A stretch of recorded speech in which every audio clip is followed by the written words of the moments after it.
जीवन की हर एक मोड़ पे आधी आधी मिली सारी खुशी, मुस्कुराए ही थे चुप हो गए। जिस घर में आंगन में रहूं उसकी भी होकर मैं ना हूं। कैसे कहूं किससे कहूं कि मैं इस घर की छोटी बहू। बाबूजी, मंदिर में मूर्तियां नहीं है।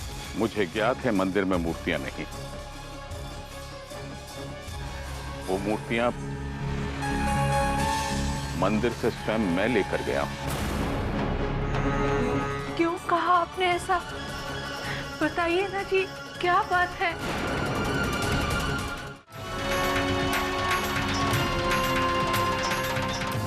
वाह शास्त्री जी वाह, आपने तो कमाले कर दिया।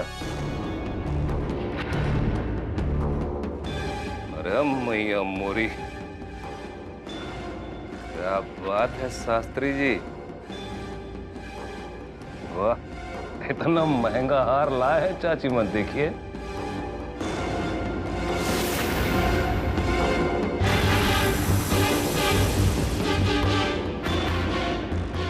बहुत बढ़िया शास्त्री जी, लगता है पुरोहित खानदान की बराबरी करने में आप जो है कोई कसर नहीं छोड़ेंगे।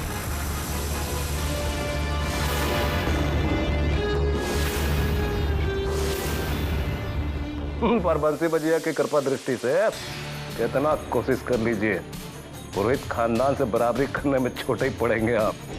बढ़िया, लेकिन अच्छा है।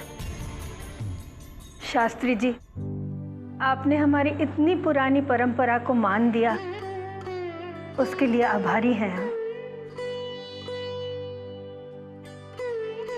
अब ये चंद्रहार कुलदेवी पर चढ़ाकर यही प्रार्थना करेंगे कि हमारे बच्चों की खुशियों को किसी की नजर न लगे।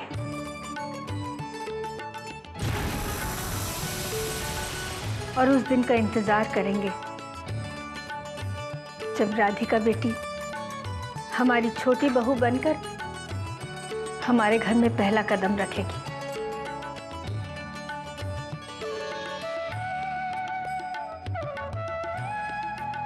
अब हमें आज्ञा दीजिए।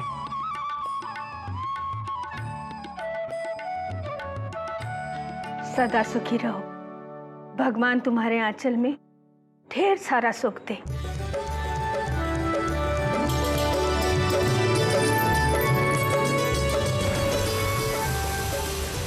अब देखना किस धूमधाम से तुम्हें अपनी छोटी बहू बना के ले जाऊंगी, सारी दुनिया देखेगी।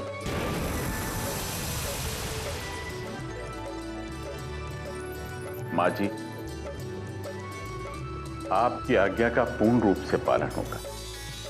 मैं वचन देता हूं माँ जी, ये विवाह अत्यंत भव्य प्रकार का होगा।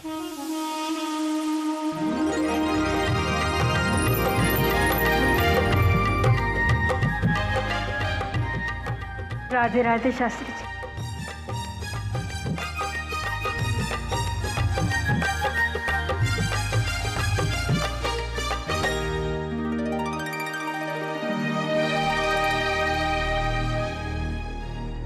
क्यों रे लल्ला, कहां से आयो इतना महंगा हार? तुमको क्या लगत है तू कछु बोलेगो नहीं? तुमको कुछ पता ना चलेगो?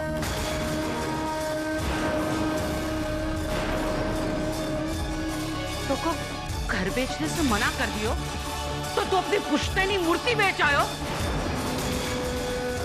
भगवान को बेच डालो।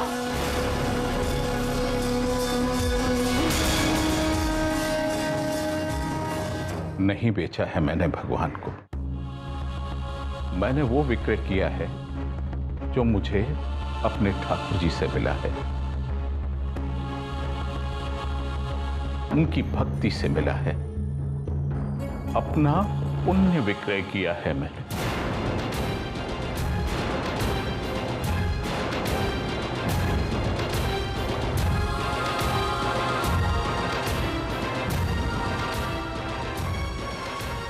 एवं मेरे पुण्य कर्म हमारे पूर्वजों की उन मूर्तियों से जुड़े हुए हैं। इसी कारण जिसे मैंने पुण्य दान दिया है उसे वो मूर्ति देना भी आवश्यक था।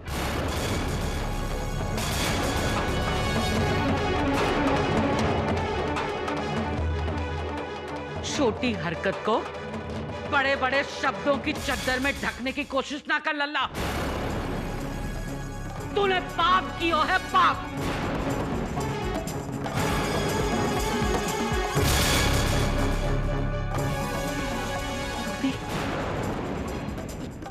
इस छोरी के कारण, इस मनहूस छोरी के कारण तो ऐसा ब्याह अच्छा लगेगा जे में तेरा बाप तैयारी में बिक रहा है।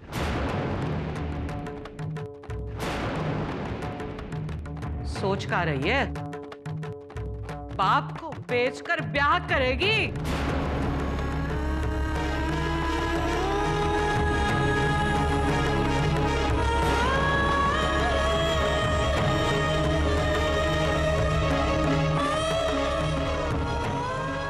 अम्मा ठीक कह रही है बाबूजी।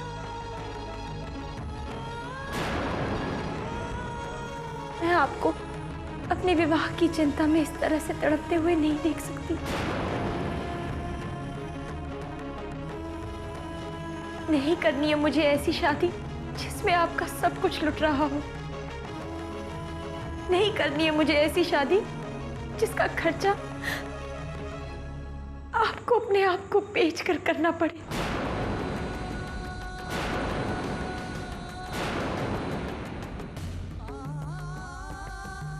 मैं कोई नया नहीं कर रहा हूं। इस देश का हर पिता यही चाहता है कि उसकी बेटी की शादी धूमधाम से हो। आजीवन अर्जित की हुई अपनी पूंजी अर्पण कर देता है वो। तेरे बाबूजी के पास केवल उनका पुण्य कर्म था। जब किसी ने उसका मूल्य आंका तो मुझसे रहा नहीं गया, मैंने विक्रय कर दिया बेटा।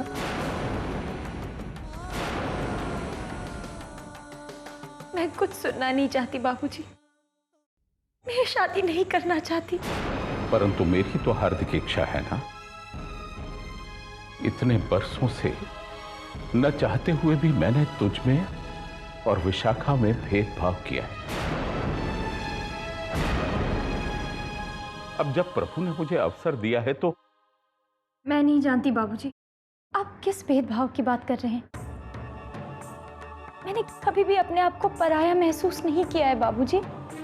लेकिन आज जिस तरह से आप मेरे विवाह के लिए कष्ट उठा रहे हैं, आप मुझे पराया कर रहे हैं बाबूजी।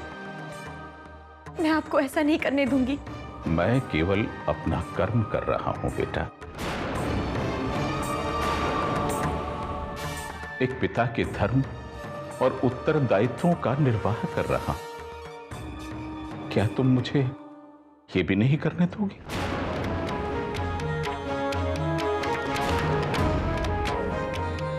मैंने बहुत सोच विचार कर यह निर्णय लिया है राधिका। अब इसमें तर्क वितर्क के लिए कोई स्थान नहीं है।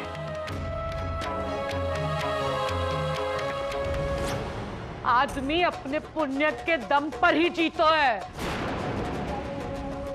हमरे वेद पुराण में ये सब कागजी बातें ना है।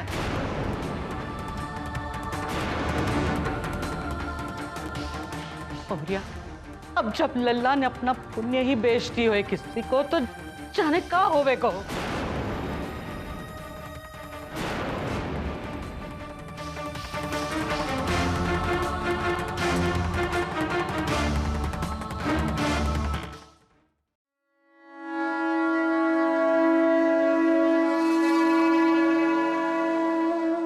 ये सोचकर आपने मुझे खुशी दी थी कि मैं अपने बाबूजी को दुखी देखती रहूंगी।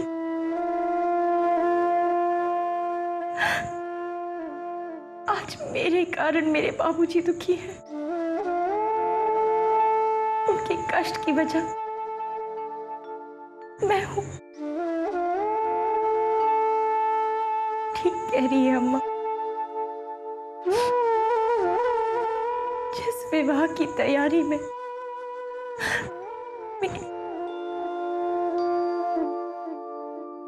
मेरे बाबूजी स्वयं को बेच रहे हैं। उस विवाह को करके मैं खुश कैसे रह सकती हूँ? कैसे समझाऊं मैं बाबूजी को? कैसे रोकूं?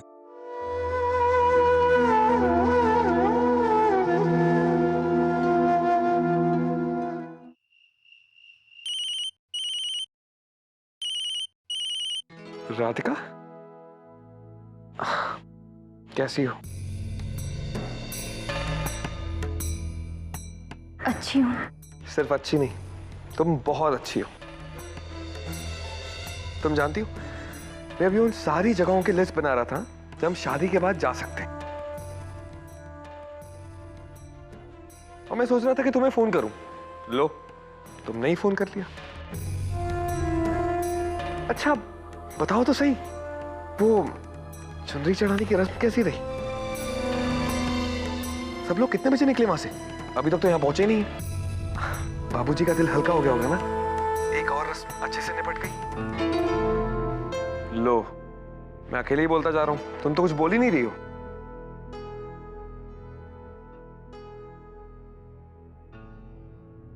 मुझे आपसे कुछ बात करनी है। हाँ बोलो। फोन पर नहीं। क्या तुम मुझसे मिलके बात करना चाहती हो? ठीक है, मैं अभी निकलता हूं। नहीं, अभी नहीं।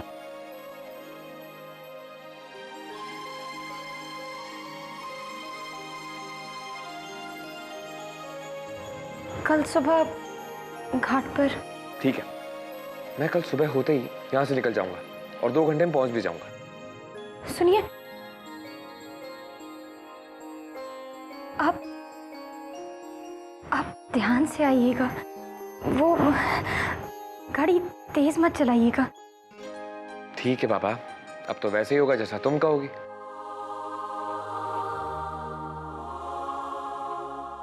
मैं रखती हूँ।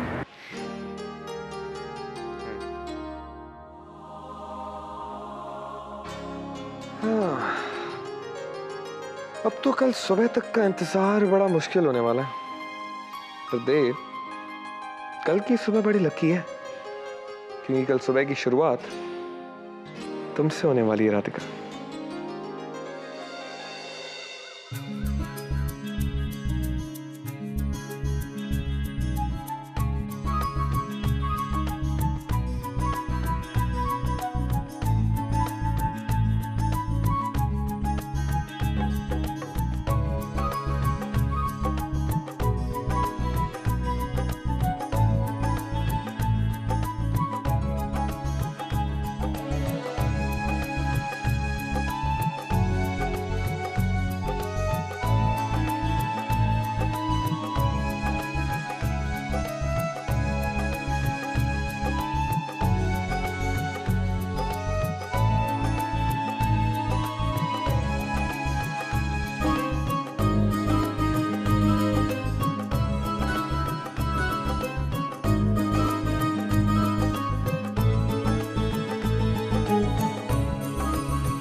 अरे देव भैया, इतनी सुबह सुबह कहाँ चल दिए?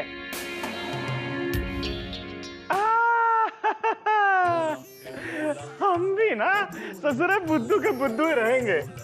अरे भाई, इतनी खुशी खुशी जा रहे हैं एकदम दंतमंजन का विज्ञापन बन के, तो फिर हमें अपने आप ही समझ जाना चाहिए कि अब कहाँ जा रहे हैं। Smart boy. अरे मतलब हम हैं स्मार्ट बॉय। अरे हमारा नमस्ते जरूर कह दीजिएगा हाँ भाऊजी को।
हैं अपने आप को इतना कष्ट जी?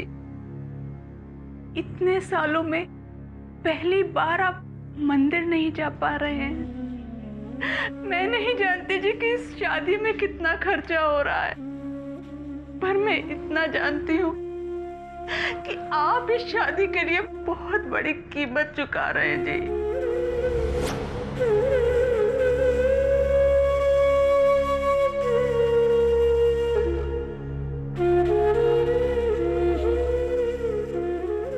देवकी जी, ठाकुर जी अंतर्यामी है, उन्हें मेरी विवशता का ज्ञान है। इसी कारण तो ये राह उन्होंने मुझे दिखाई है।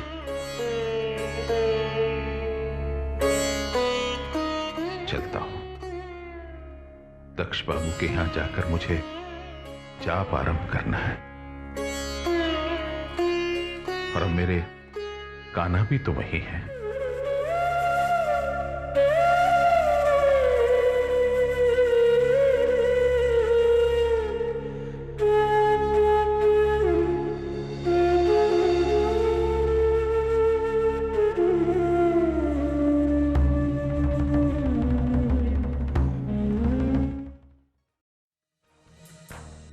राधे राधे। राधे राधे। आइए शास्त्री जी। शास्त्री जी, आपको आने में 10 मिनट की देरी क्या हो गई? मेरा तो दिल ही बैठ गया था। मन डर रहा था कि पता नहीं आप आएंगे या नहीं। मूर्ति गायब होने के बाद लोगों की क्या प्रतिक्रिया हुई, ये मैं भली भांति जानता हूं। शास्त्री जी, आपको लोगों की बातों पर ध्यान देने की कोई जरूरत नहीं है। वो मूर्ति आपकी है, आपने पूजा अर्चना करके पुण्य अर्जित किया है। इसमें भला वृंदावनवासी बीच में कहां से आ गए? मुंशी जी, वृंदावनवासी इसमें बीच में नहीं आए हैं, अपितु उनके और उनके प्रभु के बीच में हम आ गए। अपना अर्जित किया हुआ पुण्य तो मैं दान कर रहा हूं, किंतु मैं ये नहीं जानता कि इससे किसका कितना भला होगा, कि केवल मेरे प्रभु ही जानते। कृष्णाय गोविंदाय गोपी जनवल्लभाय कृष्णाय गोविंदाय गोपी जनवल्लभाय।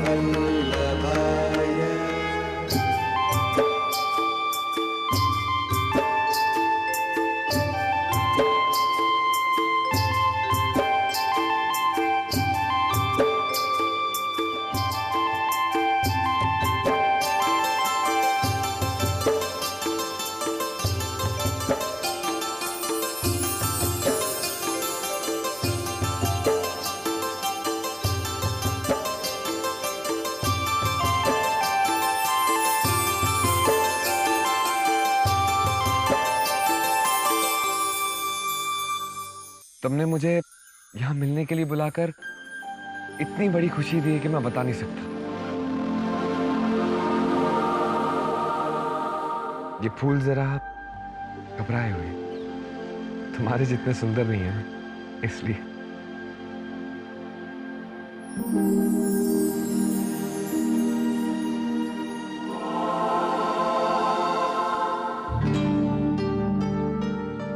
मुझे आपसे कुछ बात करनी है। मैं जानता हूँ राधिका कि तुम क्या कहना चाहती हो। यही ना कि तुम इस शादी का उतनी बेसब्री से इंतजार कर रही हो जितना कि मैं। तुम्हारा हाल बिल्कुल मेरे जैसा हो चुका है। तुम्हारा खुद पर काबू ही नहीं। हर पल बस उस पल का इंतजार हो रहा है जब हमारे जीवन में, हमारे घर वालों के जीवन में ढेर सारी खुशियां होंगी। सब कुछ एक सपने जैसा लग रहा है, और क्यों ना, आखिर हमारा सपना सच होने जा रहा है ना। तुम देखना राधिका, सब कुछ इतना बढ़िया, इतना अच्छा होने वाला है ना कि सब लोग देखते रह जाएंगे। मैं आपसे इसी बारे में बात करने आई हूँ। लो, कब से मैं ही बोला जा रहा हूँ और सब कुछ मैंने तय भी कर दिया, तुमसे कुछ पूछा ही नहीं। मैं चाहती हूँ हमारी शादी साधारण तरीके से हो। ये तुम क्या कह रही हो राधिका, और क्यों? तुम जानती हो इस शादी से लोग कितने खुश हैं, और फिर तो ये पुरोहित परिवार की शादी है ना। मैं आपको समझा नहीं सकती, लेकिन आपसे विनती जरूर कर सकती हूँ। ये शादी साधारण तरीके से हो या फिर ना हो।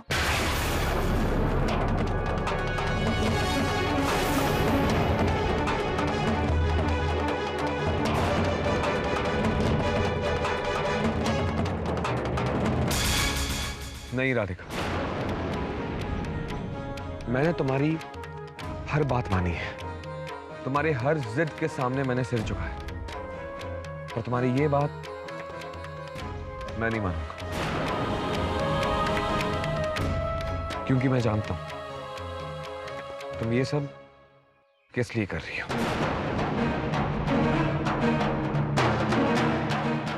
तुम्हें अभी तक ये बात खाई जा रही है कि मेरा एक बार विशाखा के साथ विवाह हो चुका है,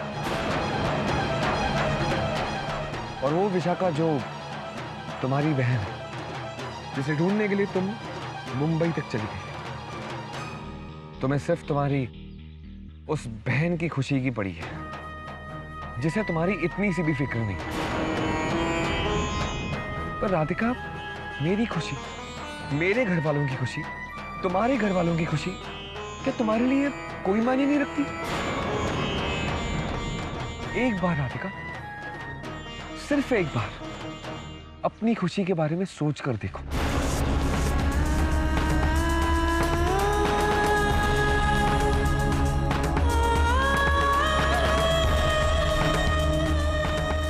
तुम नहीं सोच सकती राधिका, क्योंकि तुमने कभी अपनी खुशी देखी ही नहीं। तुम जानती ही नहीं हो राधिका कि तुम्हारी खुशी किस बात में है। मैं सबको बता देना चाहता हूं राधिका कि मुझे मेरा प्यार मिल गया है, इसलिए ये शादी तो धूमधाम से ही होगी। इसलिए तुम जो कह रही हो वो नहीं हो सकता।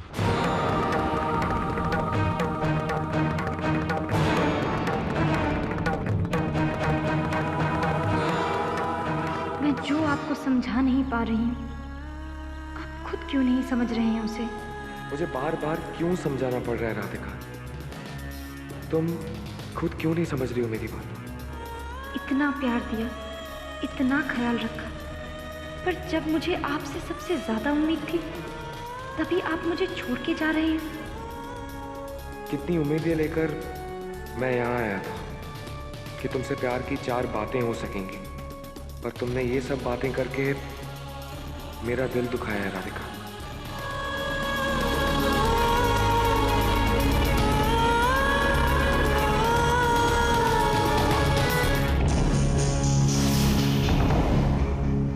ये शादी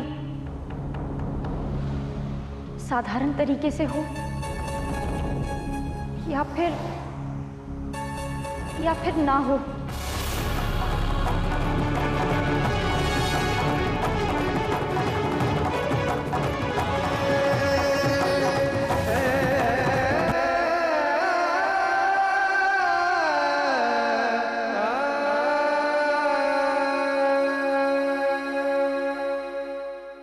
बिरजू से कहना मेरी फाइल्स दे दे।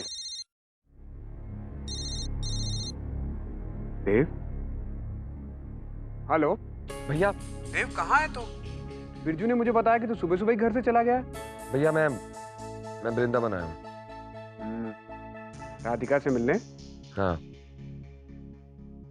क्या बात है देव, राधिका से मिलके तो तुझे खुशी होनी चाहिए। तेरी आवाज इतनी दुखी क्यों सुनाई दे रही है? भैया आज मेरा पहली बार राधिका के साथ झगड़ा हुआ। क्या? लेकिन क्यों देव? भैया उसे शादी में इतना तामझाम नहीं चाहिए, उसे एक सीधी सादी सिंपल शादी चाहिए। उसे समझना चाहिए ना भैया कि हमारा परिवार ये शादी इतनी बड़ी स्केल पे क्यों करना चाहता है, क्योंकि ये खुशी हमारे लिए बड़ी है।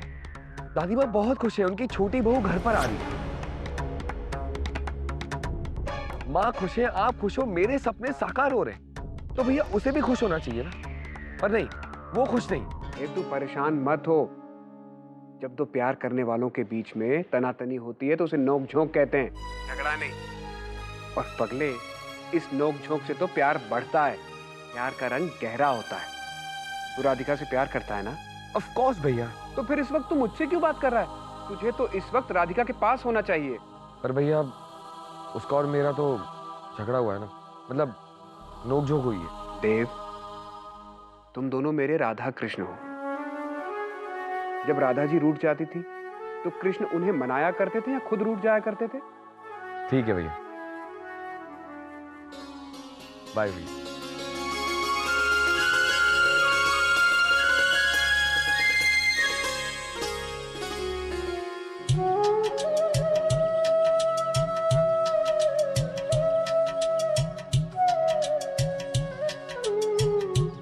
ये क्या ढोंग है? अगर मंदिर की इतनी ही चिंता है तो अपने बाप से कहिए मूर्ति लेकर आए। मूर्ति के बिना मंदिर मंदिर नहीं, खंडर होता है, और खंडर को साफ करके तुम्हें क्या मिलेगा?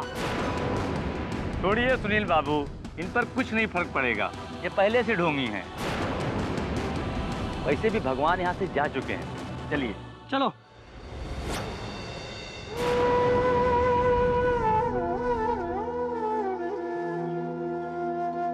मैं जानती हूँ आप इस वेदी पर वापस जरूर लौटेंगे कान्हा, क्योंकि आपके वापस आने से ही मेरे बाबूजी के सब दुख दूर होंगे।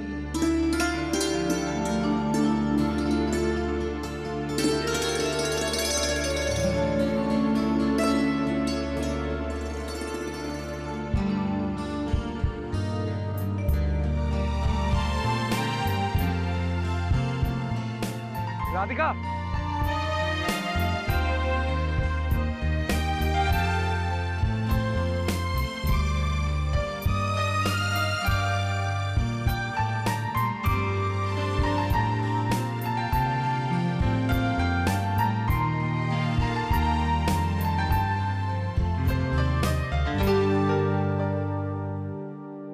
अगर उन्होंने देख लिया कि मंदिर में मूर्ति नहीं है तो कई सवाल पूछेंगे। नहीं नहीं, उन्हें ये पता नहीं लगना चाहिए।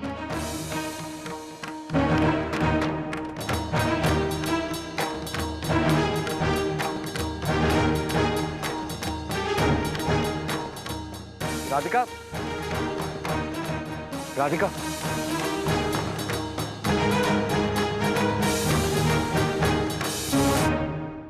राधिका, मैं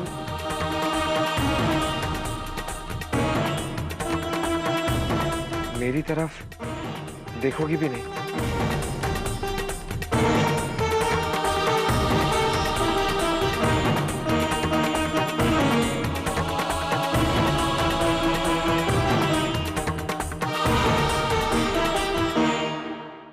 मुझे माफ कर दो राधिका, मुझे तुम्हें ऐसे बिना समझे छोड़कर नहीं जाना चाहिए था। मुझे लगता है कि हर लड़की अपनी शादी शान से करना चाहती है,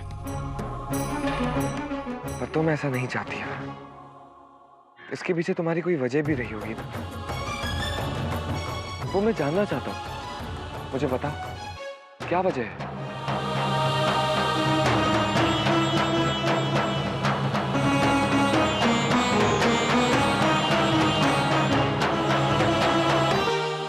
अगर इन सब ने आकर मूर्ति के बारे में पूछा तो उनको सब पता चल जाएगा। मैं क्या करूं? आप यहाँ से चले जाइए। पर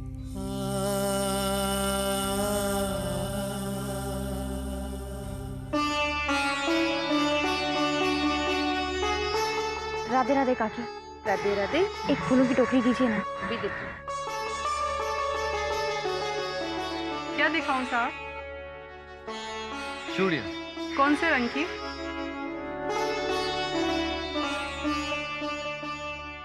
या तो बहुत सारे रंग हैं। अरे जिसके लिए खरीद रहे हो उसकी मनपसंद का रंग बता दो। वही तो नहीं बता। जी जी कुछ नहीं, आप मुझे सारे रंग की दे दीजिए। ठीक है।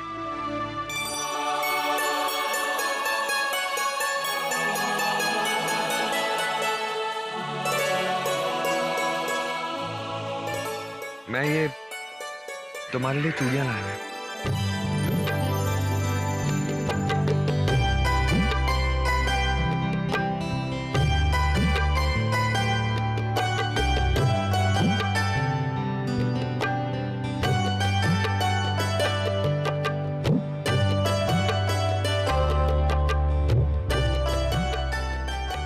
मैं जानता था कि चूड़ियों की खनक तुम्हारे चेहरे की मुस्कुराहट वापस ले आएगी।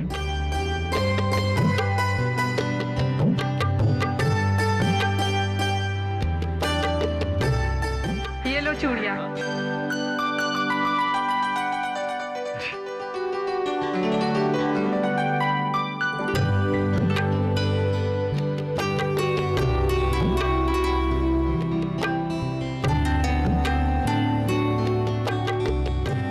राधिका, ये तुम्हारे लिए।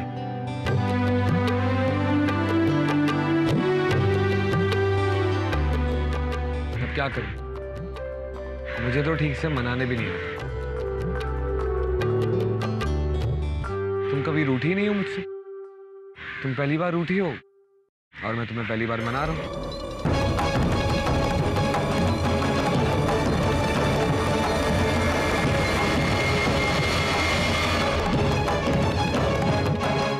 आप कृपया करके यहाँ से चले जाइए। पर क्यों? मैं आपके आगे हाथ जोड़ती हूँ, यहाँ से चले जाइए।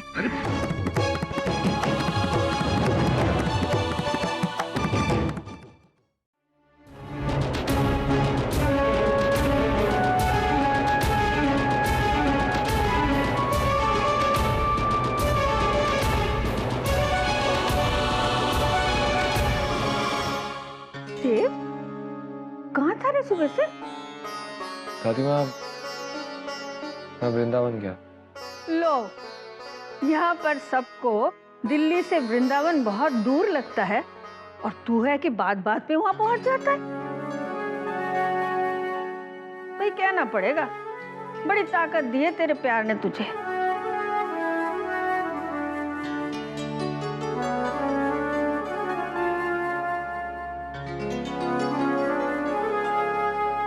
क्या बात है? इस चांद से चेहरे पे ग्रहण क्यों लगा है? दादी माँ, राधिका ने मुझे ये कहने के लिए बुलाया था कि उसे ये शादी बिल्कुल सीधी सादी और सिंपल चाहिए। मैंने उसे समझाने की बहुत कोशिश की दादी माँ कि हम सब लोग ये शादी धूमधाम से क्यों करना चाहते हैं, पर वो नहीं समझी। उसके बाद मुझे भी थोड़ा गुस्सा आ गया और तुम दोनों में अनबन हो गई, यही ना?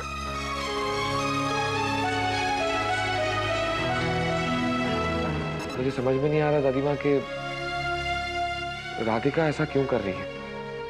और तू समझेगा भी नहीं।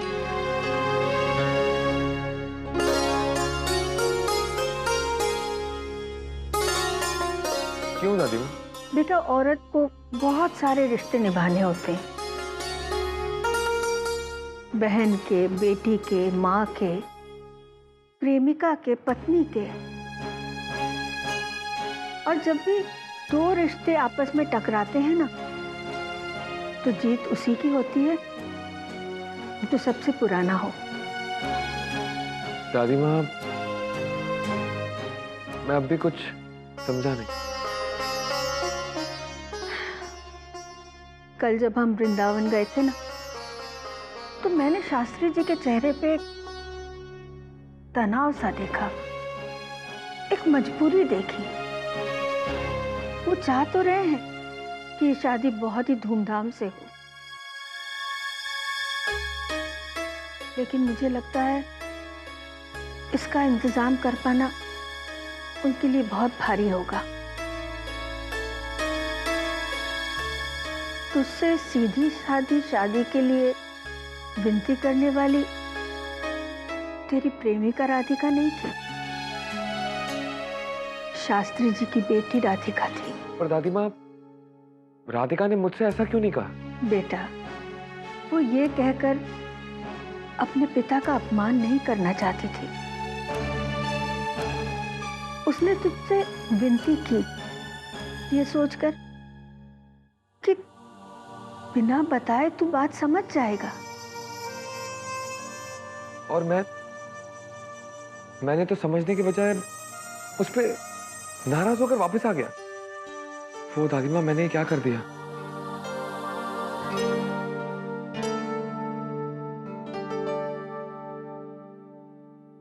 गाड़ी संभाल के चलाना।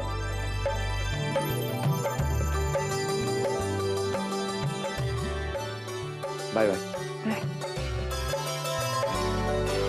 चाय बना दीजिए। नहीं तनिक जल पिला।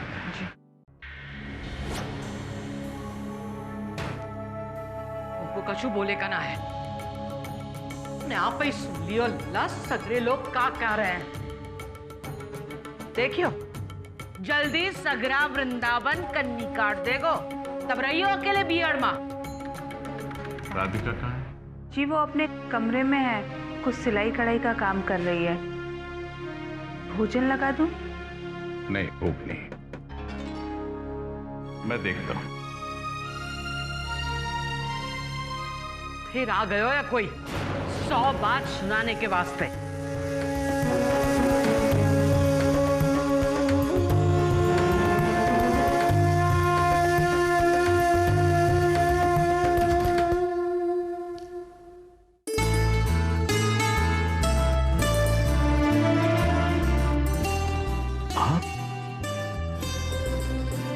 राधे राधे। राधे राधे बाबूजी। आप इतनी रात्रि, सब कुशल तो है? जी बाबूजी, आपसे एक विनती करनी थी। अरे दामाद बाबू, आप अंदर आइए ना। हाँ हाँ, आइए ना।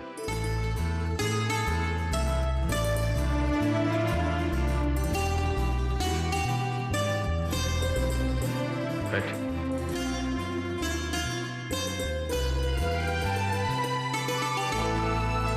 जी, आप कुछ कह रहे थे? मैं चाहता हूं कि ये शादी बिल्कुल सीधे साधे साधारण तरीके से हो।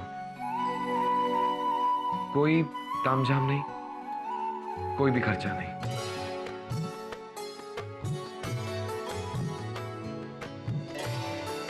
दामाद बाबू, मुझे ज्ञान है कि आप ऐसा क्यों कह रहे हैं।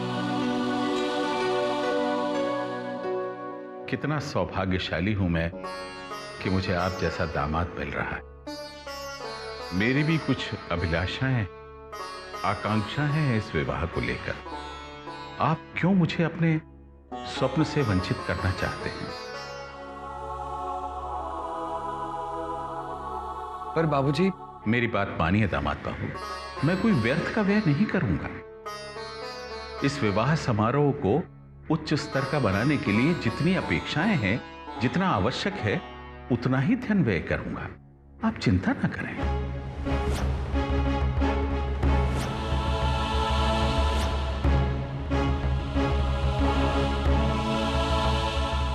मान लीजिए ना बाबूजी, इस शादी में इतना खर्चा। मुझे ज्ञात है बेटा कि एक तुम नहीं, एक पुत्री बोल रही है। परंतु बेटा, एक पिता की ओर से भी सोचकर देखो। क्या एक पिता अपनी पुत्री का विवाह बिना किसी उत्सव के आयोजन के कर सकता है? उचित लगेगा ये? लल्ला, आयोजन की भी कोई सीमा होवे है। अम्मा, सीमा का निर्धारण मुझ पर छोड़ दीजिए। आप चिंता न करें। बाबूजी, मुझे समझ में नहीं आ रहा कि मैं आपको क्यों मना नहीं पा रहा हूं। आपको मेरी तरफ से या मेरे परिवार की तरफ से शादी की कोई शिकायत नहीं मिलेगी। ये तो आपका बड़प्पन है दामाद बाबू।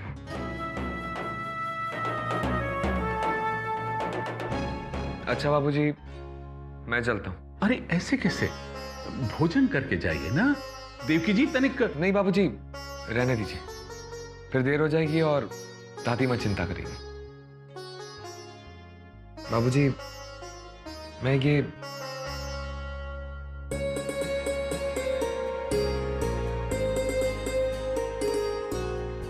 राधिका के लिए लाया था।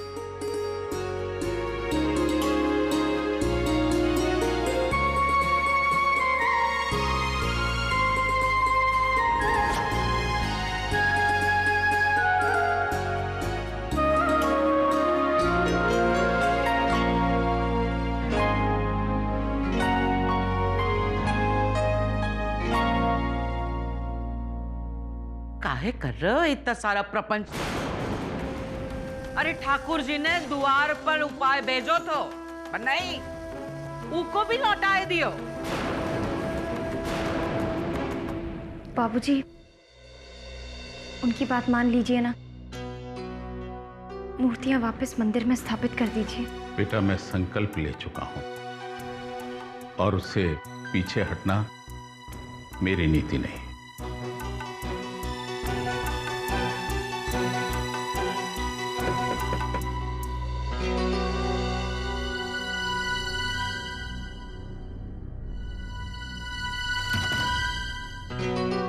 त्रिपाठी जी, आप? राधे राधे। शास्त्री जी, मैं यहाँ एक पंच की हैसियत से आया हूँ।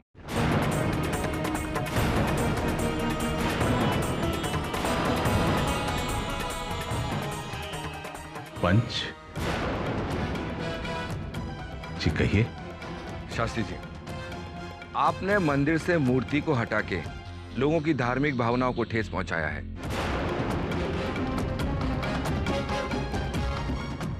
इसलिए कल सुबह आपको पंचायत का सामना करना होगा।